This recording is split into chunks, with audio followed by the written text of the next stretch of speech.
everyone! Yeah, we're doing another one of these. I know it's been a little bit, but I'm trying to catch back up because I miss Sundays when we react to most things, and that's basically due to the fact of my internet was out, so I'm kind of catching up. Trying to put 2 videos out each and every day, no matter what it is hard. Especially if you got a full-time job. That's... Anyway, are you two ready to learn about the Adeptus Mechanicus, and what do you know about them so far? Toast. Oh my god, did you just have that ready? I have a voice changer. Yes, you do. Yes, you do, Kai.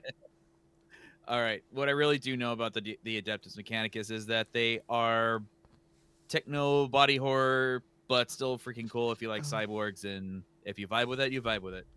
Depends on the tech priest, really. Yeah. Belisarius Call is funny. Everyone else, shut the fuck up. Belisarius Call has problems, and he might talk about it here, but yeah, let's go into this.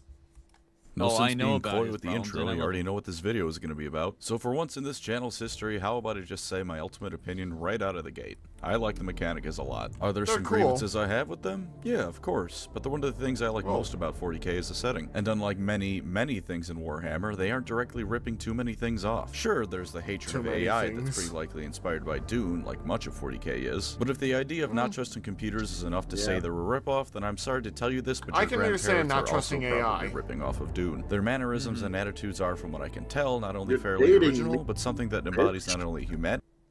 Oh, please. What do you say? What? Nothing. Anyway.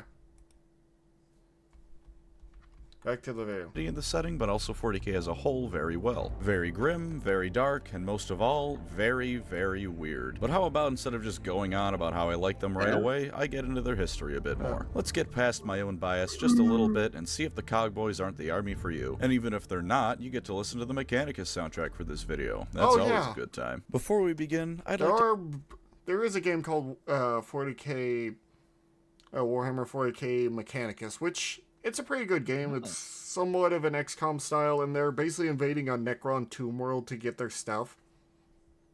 Which is interesting because the Necrons actually talk while the Mechanicus speak in binary. That's interesting. Yeah, there is an interesting part where they talk about sacrificing their troops, and I believe one of the higher tech priests says no because they all have value to me.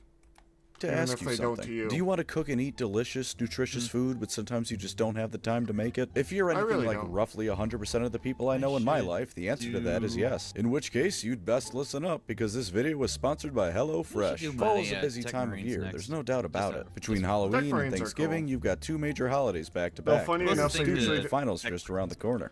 Funny enough, Tech Marines usually don't follow everything the Mechanicus does because they're only taught some of the stuff here and not like fully indoctrinated into it. Well, then it's a good thing that with HelloFresh recipes, they're ready to go in 30 minutes or less. With whatever's going on... Oh yeah, I should tell you about that one Tech Marine that when he was in a Dreadnought, he just modified his own Dreadnought and just kept working.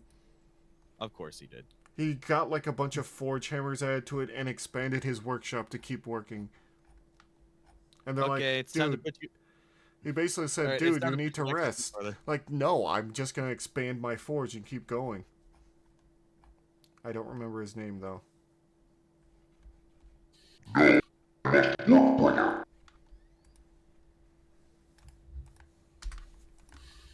That in your life, be it holiday shopping and preparation or a mad dash to get all your classes in order for finals, it's quick as can be to get yourself a HelloFresh meal cooked right up. They've even got step-by-step instructions, which is something I cannot emphasize enough. I'll level with you here, I'm the kind of guy who could set cereal on fire. I'm not the best cook. And even if you're like me in the cooking department, you'll have no problem figuring out making one of HelloFresh's delicious recipes. You know what else HelloFresh makes easy for you? Eating healthy, that's what. Aside from the fact that they're all good food, regardless of what item you order, there's options ranging ranging from vegetarian, pescatarian, as well as fit and wholesome meals to make sure Pescapillion, you you're on mean? track to hit your goals. You can even customize your meals as well, which aside I from being actually don't super eat convenient fish, means you so- can achieve peak fitness with exactly I the don't eat kind of fish food because you it want. has Add no protein taste to to me a and just tastes vegetarian nasty meal, and you slimy to absolute me. mad lad. HelloFresh supports it every Same. step I of the like way. bass and And before tuna. you start thinking something insane like HelloFresh being just for dinners, Like, it's not. the most Everything from vanilla breakfast of to fish snacks out to even there. dessert can be planned out for you, and you don't even have to look at a grocery store any time in the process. Your entire day's eating can be taken care of because I with can actually catch HelloFresh. bass. If that's not convenient, I don't know what is. It is Before quite I go convenient. raid my fridge, because this sponsorship has made me hungry, Ooh, if you click vanilla on the chocolate handy link cheesecake. located in both the pinned comment and description of Okay, this I'm video, hungry as well as now. use the code POG I'm always hungry 'cause I'm you get not poor. only 70% off your first order, but free shipping as well. Oh. I'm bad at math, and even I like know this is Colorado, an I will make absolute sure you all steal. want that. Start eating better and please. easier with HelloFresh today. No Now one then, needs to let's get mess- technical.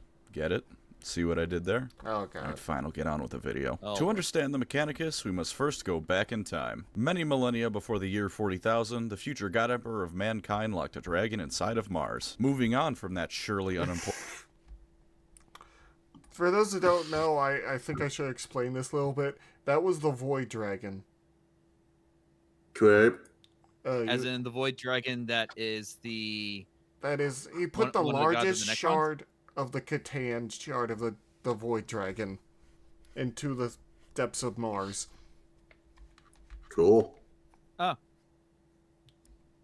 Good for him. You might be getting why the cult started. Important them. plot point. During humanity's golden age, now known as the Dark Age of Technology, mankind had not only colonized Mars, but terraformed it as well, like in pretty much every science fiction story. Then things went radically wrong, starting when the Men of Iron AI servants mankind Yeah, had rebelled, and Mars had went to back to destroy being the an AI. irradiated shithole. All that was habitable on Mars were underground facilities and airtight domes. Starvation and other problems rapidly set in, and it was up to whatever technicians that survived to keep Mars from becoming completely uninhabitable. Over time, Martian culture changed because of all of this. Technology became an object of worship, and those with the know-how to work it became its priests. This religion also manifested the belief of an all-knowing god of technology, creatively known as the Machine God. He likes order, Machine God. technology, and replacing your genitals with USB ports and or sticks. Oh my Eventually, the God. God Emperor came a-knocking, and Well, he I was mean- worshipped as an aspect of the Machine God that was known as the works. Omnisaya. The Omnisaya The best way to describe it is the Omnisire is the voice of the machine god.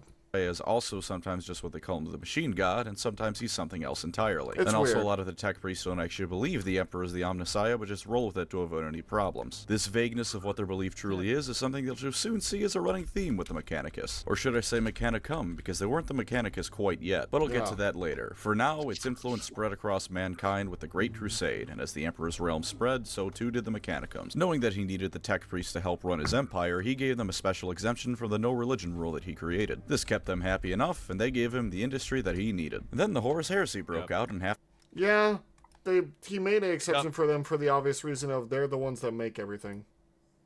almost everything in 40K can be summed up to, and then the Horus Heresy happened. Weird. Someone joined. I don't see what Dork and Mork have to do with the Horus Heresy, but carry on. Well, I've actually seen that someone is that the missing two Primarchs might actually be Gork and Work. Okay, weird thing just happened. You're fucking kidding. What? There's literally no proof. It's just a fun little thing. What'd you do? Gork and Mork are the missing two Primarchs, according to one theory I've heard. Oh yeah, that was a dumb theory. That's It's funny. anyway. Something weird just happened in my Discord where someone immediately joined, then I think immediately left. Oh. That's weird. Maybe they were a bot. I don't know. the Mechanicum turned to chaos alongside the Space Marine Oh yeah, the Mechanicum did turn legions chaos, in the so- army. Mars was actually the center of a civil war that had fighting almost as fierce Because as it was on Horus Terra when is Horus invaded very it. But convincing. unfortunately, that didn't really involve any Well, half of them. Well, some of them side with Horus, but a majority of them side with Horus, and kind of screwed with Mars a bit. But yeah, it's a. I haven't thing. gotten to that part.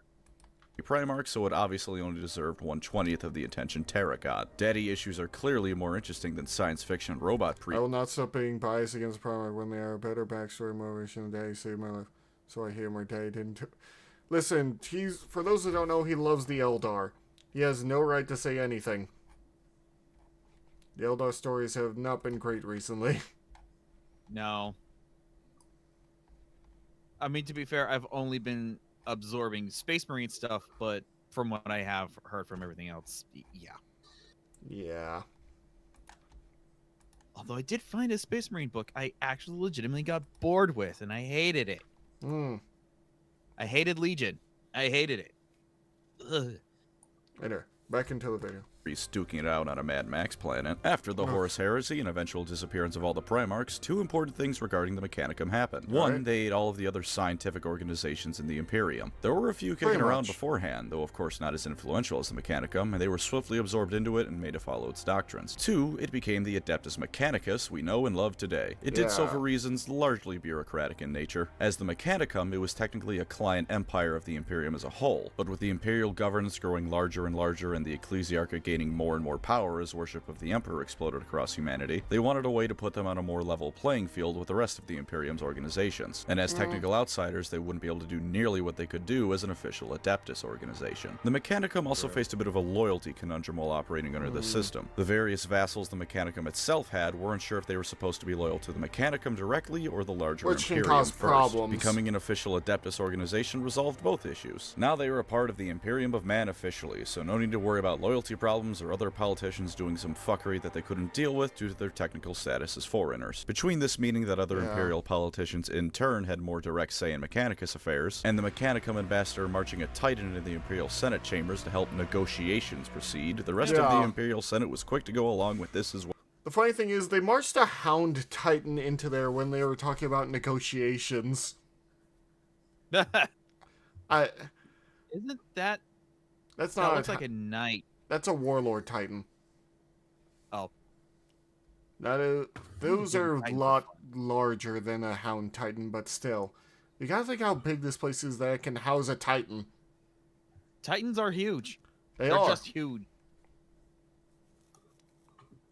Well, we finally have the Adeptus Mechanicus proper as it would come to be known. Hey. Also, holy shit, how big is the Imperial Senate that you can fit a Titan in their meeting room? As for the rest of their history, the Mechanicus has one simple, overarching goal: to find and understand technology that has been lost to humanity. And boy, is there a lot of it to find. Humanity's scientific prowess is both incredible and widespread across the galaxy. So the Mechanicus regularly sends fleets across space to find what mankind has lost. They also preserve what remains and make sure it doesn't fall into the wrong hands. Sometimes this means defending a Forge World from chaos or orcs until their dying breath. Sometimes this means skipping out and giving a guard regiment the equipment they need because you're a greedy bastard, and safeguarding ancient relics is a good excuse to have. Inventing new stuff is not really officially supported, but that just means you have to get creative with it. No, Mr. Fabricator General, I didn't invent this piece of technology. I found it in this laboratory. Pay no attention to the fact that it's a lab that I just built. I can assure you this is ancient technology. Granted, if you're that thing with it, you're probably going to get lobotomized, but it's that kind of thing individual tech priests do to avoid getting in trouble. And some of the higher-ups are willing to allow this to different degrees as long as you're creative with your justifications, or just throw it in a dirt pile for a couple months so it looks really old, you know, whatever works. Creating a Yeah, more or less that they usually it's considered tech heresy. AI is tech heresy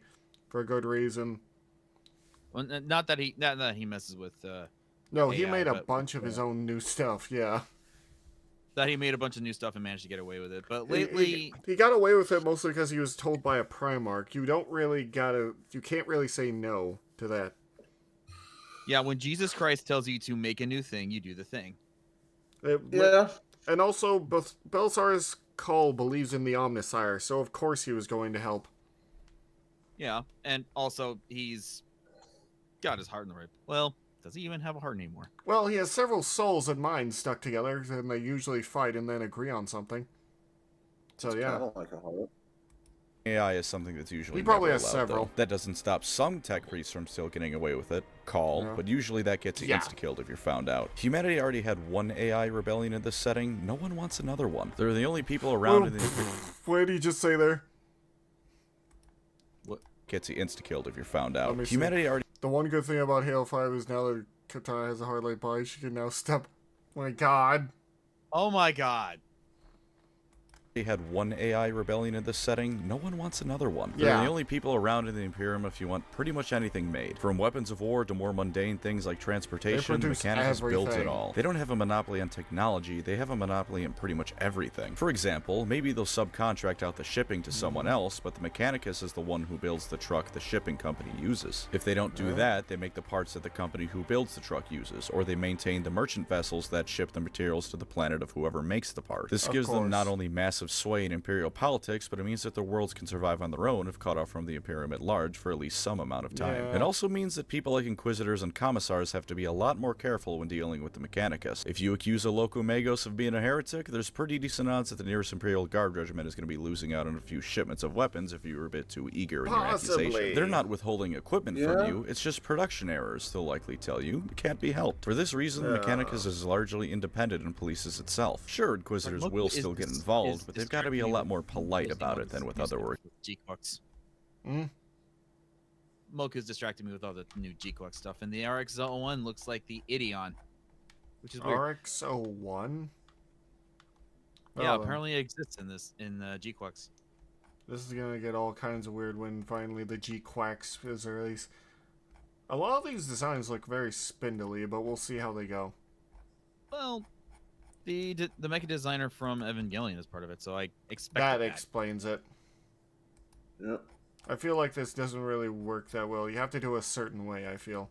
But anyway, that's neither here nor there. It still reads as Universal Century. So, But like I said, that's neither here nor there. We're talking about the Mechanicus, not Gundam. Organizations. The rest of their lore can be integrated into their pros and cons, so how about They I just have a start really with that cool now? design, Like I said at the so- very beginning, the Mechanicus are very unique as far as 40k goes. I love my Eldar, but being honest, they're just elves in space. Sure, there's Yeah. a lot of things that make them stand out, but at the end of the day, they're a race of aliens that are thin and lanky, have pointy ears, and do magic real good. Not hard to see where the inspiration for them comes from. Tech priests, meanwhile, are pretty unique, with their worship of technology and almost fetishistic level to which they tear their own organs out to replace with RGB gaming keyboards and water coolers. So if you want your army to stand out, you can't go wrong with the Mechanicus. They've also got some of the best technology in the setting by far. In terms True, of they who's keep got all better the good tech shit than for them, only the themselves. Necrons completely outclass them. Technically, the Leagues of Votan do now as well, but something to take note of is that both the Votan and the Mechanicus both draw from the same source, that being equipment from the Dark Age of technology. Sure, the Votan have much more widespread access to it, but the Mechanicus doubtlessly have some of their own equivalents stored away somewhere. The Makes Tau might sense. have better stuff for the average person, but the higher-end Mechanicus stuff would blow away a Tau equivalent. Eldar tech is hard to compare because it's more magic than tech, but the Mechanicus can to some extent replicate what the Eldar can do. That being said, the Eldar do generally outclass the Mechanicus still. What? It may be the Mechanicus video, but I'm an Eldar fanboy. What do you want from me? Something I really appreciate What I want about you to the admit is that the Eldar are just going to be talking bullshit. Anyway. Mechanicus as well is that they really showcase just how bizarre and downright awful humanity in the setting is. People tend to forget that in 40k, Guys really don't mankind have is this supposed to be many no skull. better than any. You guys really don't have this many skulls on their armor. If they do, they usually aren't covered in blood. Anyone else, including GW itself, Yeah. where they put out artwork that makes Gilman look like Jesus. The Adeptus Mechanicus, though, just look at There's Call. Ball. Can you even call him human anymore? And while I might be drawing a bit for this point from what I saw in a Mandalore gaming video, look at the Mechanicus ship from the Deathwing video game. It's powered in part by a human being strapped to an engine that's also got two other human beings connected to it. And somehow I doubt they're feeling very good about their position in life right about now. They don't give a damn about their workers, and they regularly mess with the emotional centers of their brain Sometimes to they be do. quote-unquote more logical. Their mindset is so detached from not only our own morals, but that of other Imperials, that they're in many ways just as alien as an Eldar or a Necron, sometimes more so. They rapidly throw away their humanity to become one with technology. They regularly lobotomize people because it makes for slightly more efficient workforces, and if there's even the chance of finding some archaeotech from the Golden Age, they don't care how many people they gotta kill to get it. Or If you what they want a gotta reminder sell. that in 40k, humanity is strange and very much not the good guys of the setting, then the Mechanicus are perfect for you. With that being said, Also, there's this one time, I don't remember exactly what the guy had, but he had some sort of archaeotech that, well, the Mechanicus sold him a planet. Because that's how much they wanted to get it. You can fluff your cogboy Ah. army to be as good as 40k morals allow. Tech priests can be motivated by genuinely altruistic desires, namely that of rebuilding mankind's technological and industrial base to what it once was. It's still Warhammer, and tech priests By the way, regularly this is the screw each other with Mechanicus soundtrack. politicking if it suits them, to say nothing of how they treat other Hello. Imperials I like that don't have a gaming laptop jammed into their brain, but that just means that your army can be as good or evil as you want it to be. Again, by 40k standards. To Yeah, go a bit more I'm into the building dogma, you literal also have a Space huge Marine amount of knights, wiggle room for so I how think I'm very exactly much you in a want your good pick, Mechanicus army to view technology itself. They worship it and believe it to be divine, that much is set in stone. But even Yeah. within canon itself, the specifics are often vague and left open to interpretation. For example, Like most machine religions. spirits. These are what the Imperium calls AI, and they're in pretty much every piece of technology. Of course, are machine spirits actual artificial intelligence with sapience and personalities and such? Or are they merely the fragmented and corrupted remains of AI? Or are they not even real, and the procedures that please them are just the normal maintenance protocols we would have in the real world to We do have no something like idea. change your car's oil or run an antivirus Very much software, just depends with on the piece of incense tech. being added at every step? Or are machine spirits On a gun? actual Yes, spirits who demand it's proper just- praise and adoration? Otherwise, your gun is going to misfire at the worst possible moment, and your Baneblade is going to go berserk because you didn't rub its joystick in just the way it likes it. Each of these possibilities are equally fair game for building your army, and all have their own appeals for how don't you want to view know. the 40k universe. There's no Likewise, you can have an definitive army answer. run by maguses that fully believe the Emperor is an aspect of the machine god, or ones that deny such things and only go along with it to avoid the Imperium's wrath. All of these and more are all possible options for how you want to homebrew your Mechanicus army. They also have diverse mentalities and beliefs, to a Yeah, point, look at which I these will get old into in the designs. con section. The video game Mechanicus is a perfect showcase of this. One tech priest is fanatical about following the Mechanicus' creeds, believing that alien technology truly is evil and that the Necron should be destroyed entirely. Another is fanatical in the complete opposite direction. He thinks that Necron tech should be studied and replicated at all costs to advance humanity and the Mechanicus' power. Both of them are at Well, different times shown to be in the right and the wrong, so fluffing your army in either Like I direction said, or morally somewhere in the gray. middle is perfectly valid either way. Another positive to take note of is the Morally red, survivability you of the mean. Mechanicus. Without the tech priests, the Imperium Well, can't they can be good people. Like, quite literally, I know, there's I know. some... But yeah, you get my... I cannot was making survive. a joke. It would because lose I- access to pretty much Ah. all of its material resources beyond manpower, and when you take away guns from the Imperial Guard, you take away its usefulness. Throwing countless bodies at the Tyranids without giving them guns is a great way to feed a hive fleet. The Imperial Navy would waste away into nothingness, and even the Space Marines would find it hard to keep their stuff going. Except for the Salamanders, I guess, but that's one chapter that would have no problem surviving 'Cause out they're of all 1,000. Smiths. The Salamanders Mechanicus, make their meanwhile, own shit. might be able to survive Pretty much. independently. For the most part, they probably wouldn't be able to call upon the Guard and Marines to aid them in battle anymore, but they can make all the fancy toys and whatnot to keep themselves safe for at least some amount of time. They're also numerically strong enough to endure some pretty severe losses while being tough enough to be able to rely upon more than just numbers in a fight. So if you want a faction that's in zero danger of dying out, you want the Mechanicus. This also gives them a lot of sway within the Imperium itself, as I've mentioned before. No one wants to True. piss them off any more than necessary, because without them, you're not getting any weapons. This gives them a huge amount of leeway that no one else really has, not even the head priests of the Imperium. When you can take your Yeah. ball and go home at any point you want, people will put up with your bullshit a bit longer than usual. Their models are also gorgeous. They're a Yeah, newer I addition love as those far as giant standalone walking armies mech go, so things. this does make sense. They not only look good, but distinct on the tabletop. And once again, they really think we drive might home need that to feeling do that some humanity in 40k is models fundamentally just for screwed up fun. beyond belief. Not for Look the- at this not for model the and tell army. me a morally stable society would ever allow this thing to be created,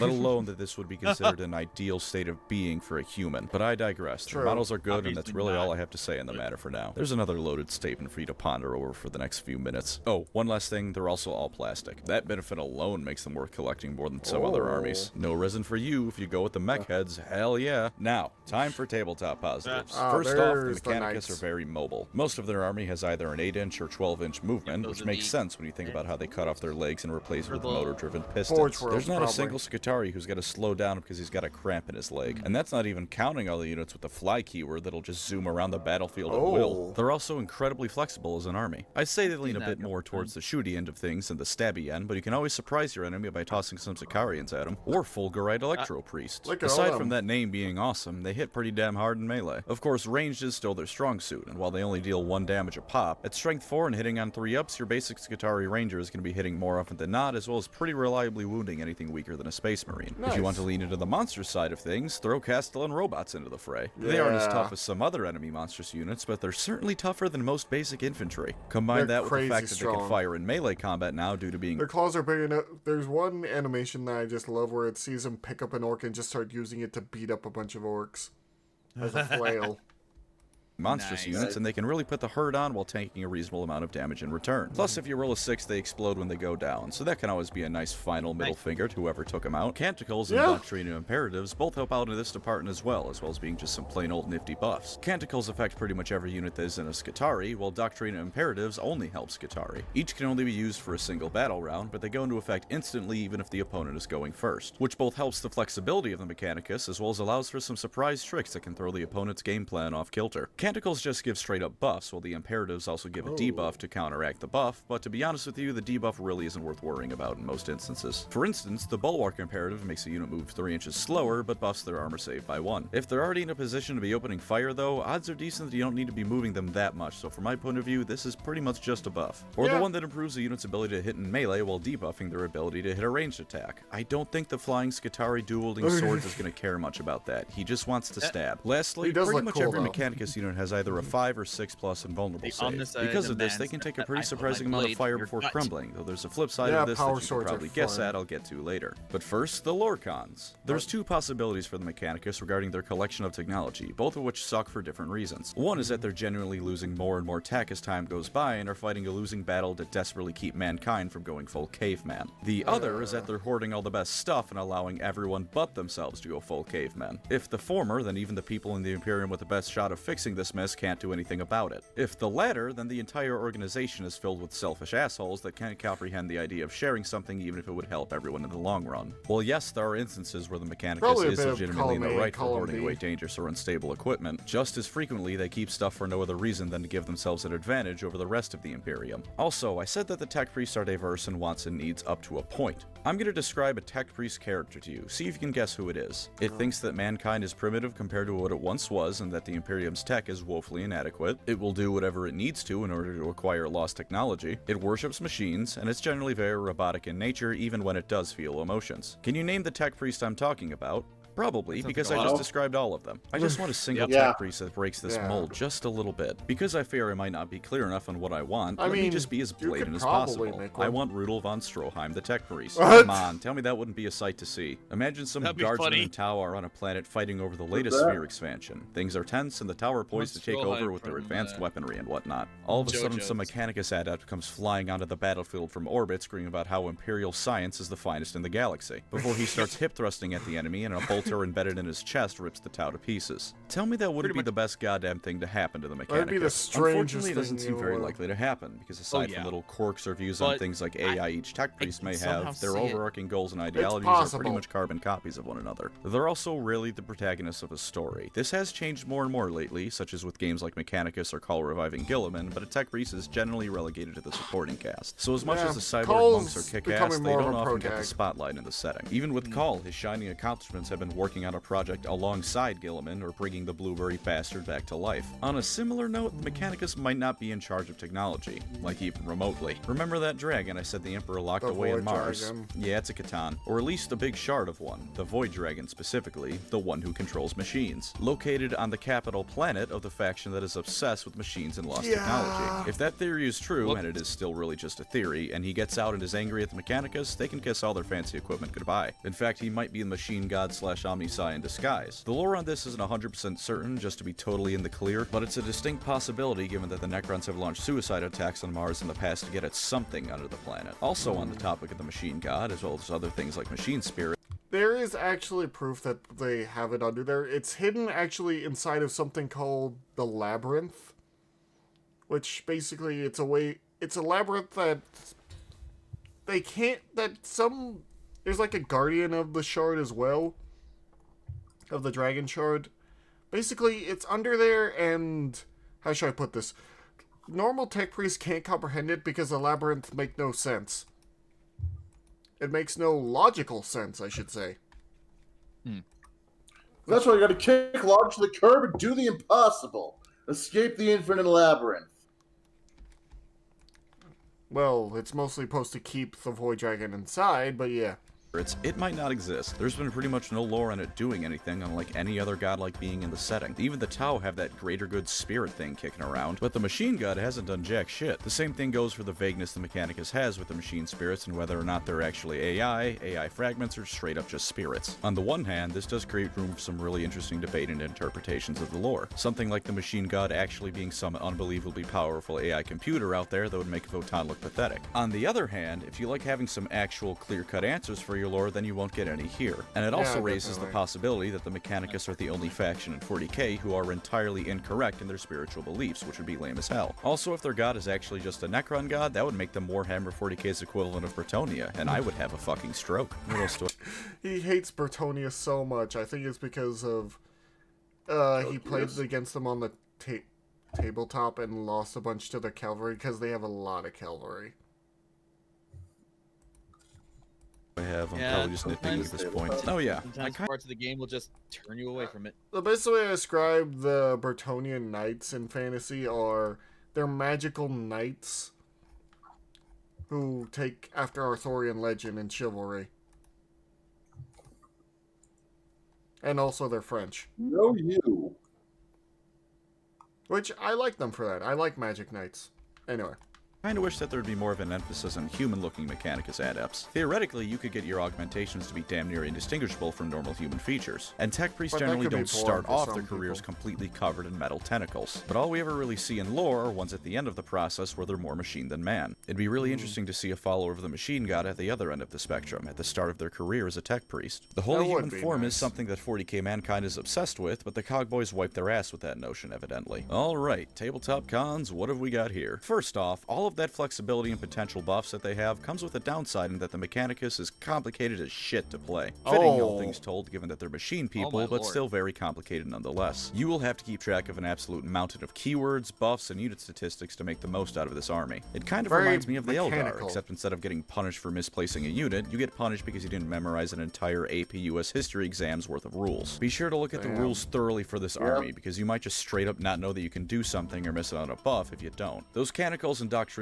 being a once per game use also limits their effectiveness. Beyond the obvious drawback of you can only do each of them once, you need to make sure you time it right. Otherwise you might find out that you could have absolutely cloned on your opponent if you just waited a turn or used them a turn earlier, and now you're caught with your pants down. You don't need to use either of them on any given turn, but that can still give you the problem of missing a major opportunity that you'll never get again. Giving the remaining Scutari of a unit plus one of their armor save doesn't really do much when there's only two of them left standing. Speaking of saves, remember how they all have an invulnerable one? This is because with few exceptions, this army has absolutely no staying power apart from that save. Scutari, for instance, are all toughness 3, so that invulnerable save isn't something that makes them broken. It's what they need to not get gunned down by every weapon in the game stronger than a lasgun. Similarly, their leadership is bad. Morale is actually something you need to worry about with the Mechanicus, especially given their low toughness. And if you don't have the CP or right units to buff this problem away, you might find your battle line disintegrating after just a few hits. You might say that the Imperial Guard or other armies also have this problem, and to be fair, that's true, but the Guard are a true Horde army aside from their tanks. The Mechanicus can field an appreciable amount of models on the battlefield, but not enough like a proper Horde army where you can lose 20 models in a single turn and be able to confidently say that this doesn't affect your game plan in the slightest. Now this one is a big one. No Psychers or Psychic Defense. The only real option you have is if you use Forge World Graia's ruleset for your army, and that requires both a command point spent and rolling above a 4 to nullify the psychic power. Otherwise, you have two options. You need to take allied Imperium Psyker models, or you just need to try and kill any Psychers before they can cast anything crucial. And depending on who you're up against, that may or may not be possible. Magnus isn't just gonna lay down and let you table him on turn 2. This is related to two other problems. First one being, if you take allies, you don't get things like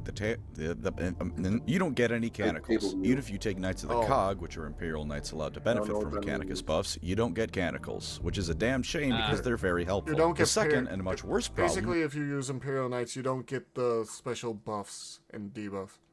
Is that the Mechanicus struggle with causing mortal wounds. Now on many units, if you roll a 6, you're going to cause mortal wounds for days. But let me ask you, do you really want to rely on rolling a 6 to carry the day for you? That is asking to be let down. I don't care how many command points you blow on rerolls, how many dice you roll. If you rely on rolling a 6, you aren't getting one. Second to last problem with the Mechanicus is one that's as predictable as the sun rising in the morning, and that's the problem of money. Well, if you double down on Castellans and other vehicles and transports, they won't be the worst. If you want a varied and or competitive army, then you you'll be shelling out some cash. The last Ooh. problem is entirely to do with their models. Could you do me a favor and look at Call again for a moment? Tell me where to even begin to start painting this abomination. Dear No, you know Lord. what? Where do I even start assembling him? If your heart's set on collecting and playing the Mechanicus, I'd say that the biggest downside more than anything in their rules is you're going to be assembling and painting so many fiddly bits and tiny details. It's just...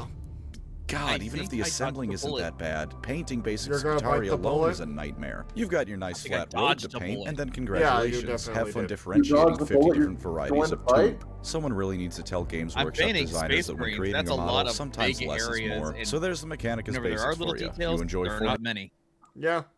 fornicating with electrical sockets and being a greedy hoarder, there's no better army for you. Thank you as always to my wonderful channel members. You are the archaeotech to my Mechanicus, filling me with wonder and awe at the power of the ancients. If you'd like to support the channel, feel free to subscribe or become a member. Either way, thank you for watching and take care out there. Okay. What is he gonna say now? I need to continually remind myself that Among Us was not a thing before the Castellans were designed. Games Workshop did not rip off Among Us. There's no such thing as an imposter Castellan robot. They are most certainly not in my walls. Dear Lord. But you know, Wolfie, that is the truest thing you state in all statements. What? I'm in your walls. Oh my god, no one's in my walls, especially not you. I know it's Guys, in my walls. Dirt. Because if you two were in my walls, I just Do that. upload malware to both of you. Gut. Bold of you to assume I have an operating system. Well, I am a giant robot, so that's probably a little bit more like, you know.